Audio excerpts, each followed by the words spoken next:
Hi, I must tell you, you have done a great job. You're a wonderful person. In fact, I enjoy working with you.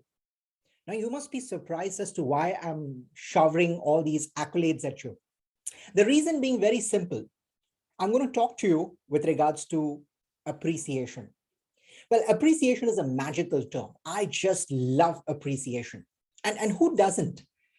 So the fact is, appreciation works, but it only works if it is done the right way. Whether it is at the workplace or in your personal life, in your relationships, wherever it is, appreciation holds a special significance. So today, I'm here to help you understand how to appreciate. Because we all know that appreciation works, but many of us may not be aware about how do we go about appreciating the right way. So I'm going to help you with a simple 4-step framework that's going to keep you in perfect position whenever you appreciate anybody. Want to know more about it? Here it is. Step number 1 is what we call as specific. Now, what is specific? Let me give you a simple example. So imagine you have been called upon by your manager, and your manager says, you have done a wonderful job and keep up the good work. And you're happy. Oh, thank you so much. But I didn't really get what have you appreciated me for? There you go. So the fact is, whenever you receive appreciation or you give appreciation, it's important for you to know what are you exactly appreciating. So for example, if you're giving feedback to someone and during the course of feedback, you appreciate someone, you got to let the other person know what is he or she being appreciated about. For example, it can go something like this. Hey, remember the other day you helped one of our team members solve that particular problem, and because of which we could complete the task before time? Excellent job. Please keep up the good work. Now, when you share this information with the other person, he or she is very clear about why he or she is being appreciated. So the reason behind appreciation has to be very clear. Make it really specific. Don't just use generic terms. You've done a great job. You're a wonderful human being. Okay, that's great. But you got to clarify. You got to elaborate. So rule number 1, make it specific. Number 2, appreciation has to be timely. Now, what does that mean? Let's say we go back to the same conversation where you appreciate someone and you say something like this. I would really like to appreciate you because you have done a wonderful job. You did a remarkable thing of helping one of your team members in need. Oh, is it? I can't recollect. Oh, don't you remember? You did this last November? Last November. So the fact is, if something has been done in a great manner, then the appreciation has to be at that particular moment. It has to be on the spot. You can't wait for appreciation to happen 2 months down the line, 6 months down the line. One of the major problems in the way we conduct performance appraisals is, although we appreciate people, we appreciate them quite late. And by that time, the whole idea of appreciation has fallen flat because it doesn't connect with the other person. He or she may have even forgotten the whole idea about what really happened then. So if someone has done a good job, take a couple of minutes to appreciate him or her at that particular moment. You can't wait for 3 months down the line just because the performance appraisal is going to happen 3 months down the line, right? Even in your personal life, for example, if you see someone doing a good job, take a few moments to appreciate then and there. Timely appreciation matters a lot, as much as being specific in your appreciation. So the point is, don't wait for it, just do it. Rule number 3, don't just appreciate for results, appreciate for efforts. Now, this is a big one. Let me tell you why this is a big one.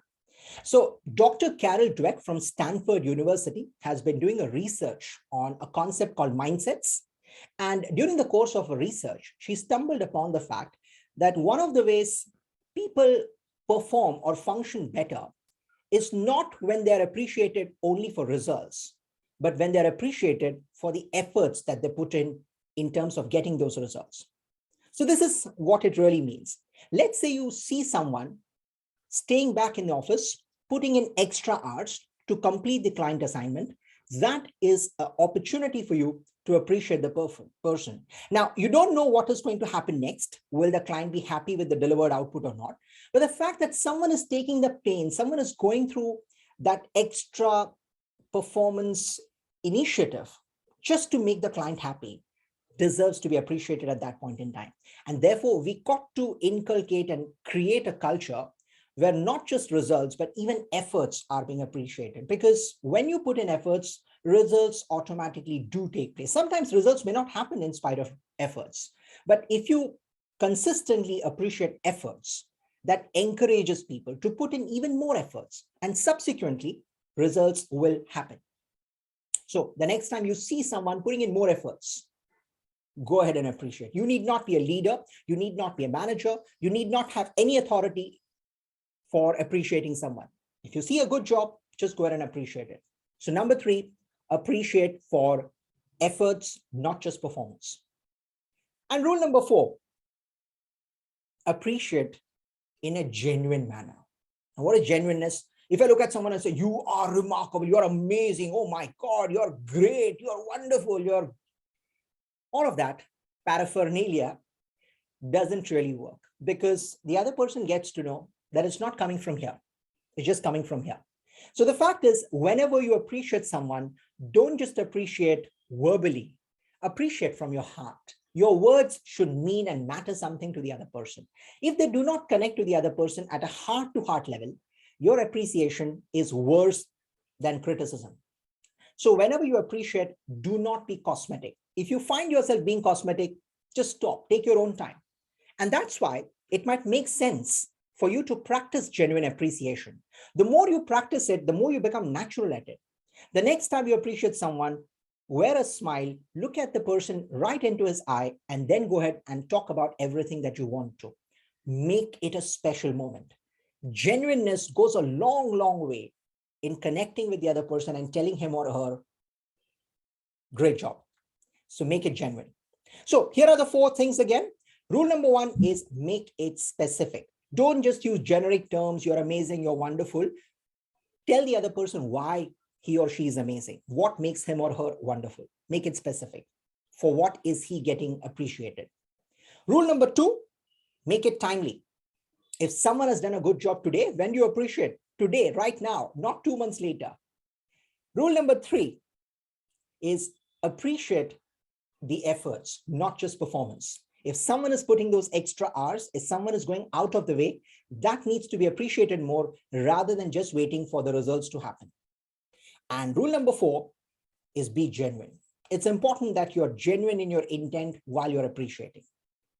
So a better way of remembering this is by the acronym STAG. STAG stands for specific, timely, appreciate for efforts, and G stands for genuine. So remember the STAG approach the next time whenever you look for an opportunity to appreciate someone. Appreciation, as I said right at the beginning, works like magic. The more you appreciate people, the more you receive appreciation. May not be from the same person, but it will sooner than later come back to you. So what are you waiting for? Perhaps this is a good opportunity. Look for someone today, right now. Go ahead and offer a genuine appreciation. Could be your manager, could be your colleague, could be your spouse, could be your sibling, or could be your friend. Doesn't matter who it is. Make someone's day. Go ahead and appreciate. Thank you for listening.